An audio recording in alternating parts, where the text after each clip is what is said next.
Hello all எல்லாரும் எப்படி இருக்கீங்க? நான் ரொம்பவே நல்லா இருக்கேன். பேக் டு ரொட்டீன் வந்தாச்சு. சென்னையிலேருந்து பூனே வந்தாச்சு. ஸோ மறுபடியும் தெரியாத ஊரில் தெரியாத பாஷையில் எப்படியோ சமாளிக்க வேண்டியது தான். என்ன பண்ணுறது, நம்ம இருக்க ஊரையும் குறையும் சொல்லக்கூடாது ரொம்ப. வந்த ஃபஸ்ட்டு வீக்கெண்டே வந்து வெளியே கிளம்பிட்டோம். ஒரு கோயிலுக்கு போகணும் அப்படின்னு இது முதலே பிளான் பண்ணி வச்சுருந்தோம். இந்த கோயிலுக்கு இந்த மான்சூன் டைமில் போனால் போகிற வழியெல்லாம் சைட் சீயிங் ரொம்பவே நல்லாயிருக்கும். அதுக்காக தான் வந்து கிளம்பியிருந்தோம்.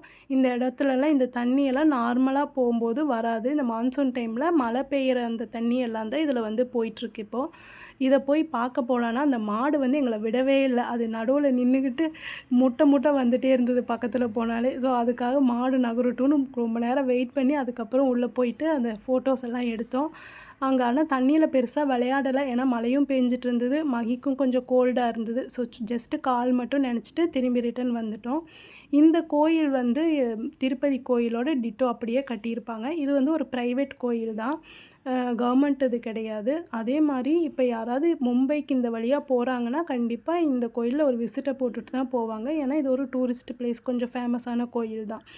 இங்கே வந்து யார் கட்டினாங்க அப்படின்னா, ஏதோ ஒரு சிக்கன் கம்பெனிக்காரங்க, அதாவது மேனுஃபேக்சர் பண்ணுறவங்க வந்து இந்த கோயிலை கட்டியிருக்காங்க அப்படிங்கிற மாதிரி நான் கேள்விப்பட்டேன். பட் இது எந்த அளவுக்கு உண்மைன்னு எனக்கு கரெக்டாக தெரியல டீட்டெயில்ஸ் எல்லாம்.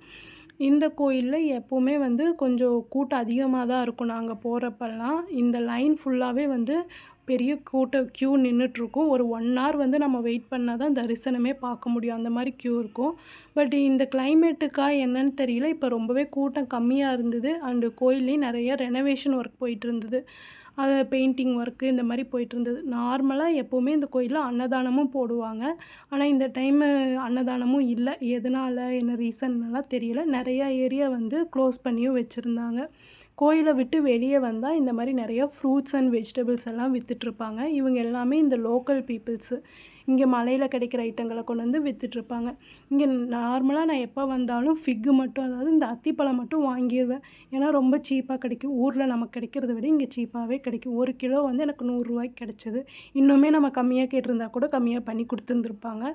மற்ற ஐட்டங்களெல்லாம் கொஞ்சம் ஒரு 20, 30 ரூபா முன்ன பின்ன இருக்கும், அவ்வளோதான். திரும்பி வரும்போது இந்த நிறைய கான் கடையெல்லாம் இருந்தது. ஸோ அங்கேயும் நின்று ஒரு கானை வந்து சுட்டு சாப்பிட்டாச்சு. இந்த அடுப்பு வந்து எனக்கு ரொம்பவே வித்தியாசமாக இருந்தது பார்க்குறக்கு. இது நார்மல் தீயில, அதாவது கரியில் எரியிற அடுப்பு தான். ஆனால் வந்து உள்ள ஃபேன் இருக்காம இந்த இண்டிகேட்டரை வச்சு அவங்க ஃபேனை அட்ஜஸ்ட் பண்ணால் காற்று அதிகமாகுது, கம்மியாகுது. ஸோ அதை வச்சு இந்த தீயும் அதிகமாகுது, கம்மியாகுது. எனக்கு பார்க்கவே டிஃப்ரெண்ட்டாக இருந்தது. நான் இதுதான் ஃபஸ்ட் டைம் இந்த அடுப்பு பார்த்தேன். இந்த அக்கா வந்து நான் ஆர்டர் பண்ணுற ஸ்டைலை பார்த்துட்டு, நான் பேசுகிற ஹிந்தியை பார்த்துட்டு ரொம்பவே சிரிச்சுட்டே இருந்தாங்க. கிண்டல் பண்ணிகிட்டே இருந்தாங்க. ஸோ அங்கெல்லாம் முடிச்சுட்டு மலையிலேருந்து எங்களுக்கு கீழே வரும்போது ஒரு 3:30 அந்த மாதிரி ஆயிடுச்சு. நாங்கள் வந்து கோயில்லேயே சாப்பாடு கொடுப்பாங்க அப்படிங்கிறனால அங்கே சாப்பிட்டுக்கலான்னு தான் பிளான் பண்ணியிருந்தோம். அப்போ திடீர்னு பார்த்தா அங்கே சாப்பாடு இல்லை. ஸோ அதனால் இங்கே வெளியே வந்து தான் சாப்பிட்டோம். இது வந்து ஒரு தாபா ஸ்டைல் ஹோட்டலு. இந்த ரொட்டி வந்து கம்பில் செய்கிற ரொட்டி. இது வந்து பாக்கீரா ரொட்டின்னு சொல்லுவாங்க இங்கே. இது சூடாக சாப்பிட மட்டும்தான் நல்லாயிருக்கும். ஆறுனா ரொம்ப ட்ரையாக இருக்கும், சாப்பிடவே முடியாது. ஸோ இது ஒரு டிஃப்ரெண்ட்டான ரொட்டி. இது பாக்கீராங்கிறது எனக்கு கரெக்டாக ப்ரொனவுன்ஸ் பண்ணுறேனான்னு தெரியல. அப்படின்னு தான் நினைக்கிறேன் ஹிந்தியில். இந்த வீடியோஸ் எல்லாம் மகி நான் எடுக்கிறேன் அப்படின்னு சொல்லிட்டு எடுத்துகிட்ருந்தா.